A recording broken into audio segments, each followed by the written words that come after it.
រំឈាមបៀមទុកព្រោះតែអាត្មាជឿលងចិន្តាទៅលើស្រីម្នាក់សង្ឃឹមជានិច្ចថាគេស្មោះស្ម័គ្រអនទាំងទឹកប្រាក់ធ្វើឲ្យស្រីភ្លេចបងតួនច្រើនលើកច្រើនសារអូនឆ្លើយដោះសារថាគេជាមិត្ត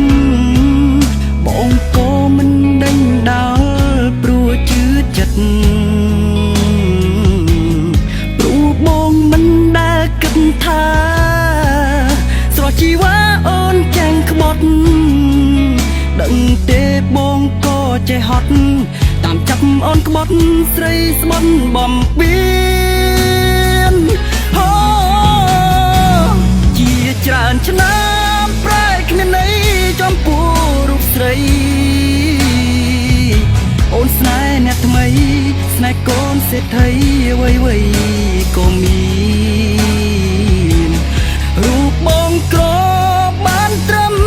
ស្រែកឃ្លានអនុស្សាវរីយ៍ធ្លាប់សា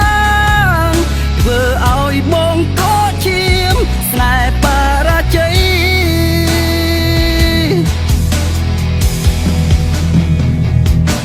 បើមិនស្រឡាញ់អាណិតធ្វើអ្វីបងមិនយល់ន័យពាក្យថាអាណិតថ្ងៃនេះអោបថើបសូមផ្ញើជីវិតថ្ងៃស្អែកបដូរចិត្តថាមិនប្រកបតើពាក្យមួយណាជាពាក្យពិតឲ្យបងជឿចិត្តអូនមិនដេចបានទៅកោហកហើយលេងល្បិចដដែល